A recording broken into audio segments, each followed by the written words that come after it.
नमस्कार, मैं वंश शर्मा। तो हरियाणा विधानसभा चुनाव में मिली हार के सदमे से अभी तक का कांग्रेस बाहर नहीं आई थी। और इसी बीच किसान नेता हैं जिनका नाम है गुरनाम चढ़ूनी। इनका एक बयान सोशल मीडिया पर आया है जिसने तो भाई तहलका ही मचा दिया। किसान नेता हैं गुरनाम चढ़ूनी और इनका एक बयान आया कल सोशल मीडिया पर, जो कि इतना ज़्यादा फैल चुका है भाई। लोग इस बयान को देखकर ना इसके सारी पीछे की जो सच्चाई है उसको समझने की कोशिश कर रहे हैं। अब पहले मैं आपको ज़्यादा देर ना करते हुए गुरनाम चढ़ूनी का बयान दिखाता हूँ जो कि इन्होंने दिया है।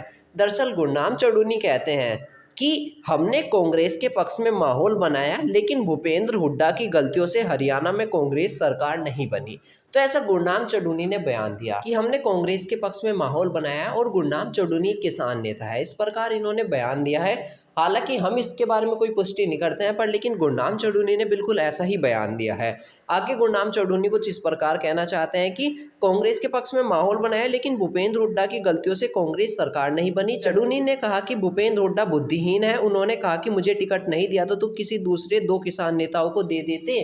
तो इस प्रकार भूपेंद्र हुड्डा को कहते हैं किसान नेता गुरनाम चढ़ूनी की मुझे ही टिकट नहीं दिया तो किसी दो और किसान नेताओं को टिकट देते, पर लेकिन किसान नेताओं को ही टिकट देना चाहिए था। इस प्रकार गुरनाम चढ़ूनी का कहना था। और इसी के साथ ही गुरनाम चढ़ूनी का जब इस प्रकार बयान आया तो बयान का जवाब देते हुए बीजेपी के प्रवक्ता प्रदीप भंडारी ने कहा कि संयुक्त किसान मोर्चा किसानों की नहीं बल्कि राजनीति की बात कर रहा था। राहुल गांधी और कांग्रेस को किसानों से माफी मांगनी चाहिए। उन्होंने पहली बार खुले तौर पर स्वीकार किया कि उनका मकसद कांग्रेस के पार्टी के पक्ष में माहौल बनाना था।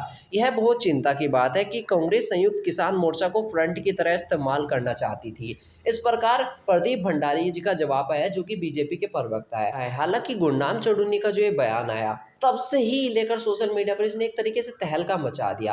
आखिरकार किसान आंदोलन भाई एक अलग बात थी, किसानों ने आंदोलन करा था, और कांग्रेस को हरियाणा विधानसभा चुनाव में जिताना एक अलग बात है। अगर दोनों का मिक्सअप हो रखा है यहाँ पर तो पब्लिक को उसमें फिर सब समझ में आता है आखिर क्या हो रहा था, एक्चुअली में क्या दिखाना चाह रहे थे।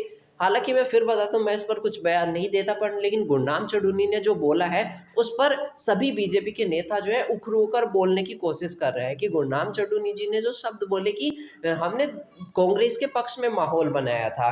अब पक्ष की बात किस प्रकार आती है, किसान आंदोलन एक अलग बात हो गई, और कांग्रेस नेता को जिताना विधानसभा चुनाव में वो एक अलग बात हो गई। दोनों ही बातों का मिक्सअप जब हो रहा है ना, तो लोगों की सारी बात समझ में आ रही है। हालांकि हरियाणा विधानसभा चुनाव में जो कांग्रेस हार चुकी थी, पर लेकिन हार से उभरने की पूरी कोशिश करेगी। महाराष्ट्र में जीतने की कांग्रेस पूरी कोशिश करेगी, और महाराष्ट्र में सीटें भी बहुत ज़्यादा है, लगभग 288 के करीब सीटें हैं। हरियाणा में तो सिर्फ 90 ही सीटें थी। तो महाराष्ट्र का चुनाव और ज़्यादा दिलचस्प होने वाला है।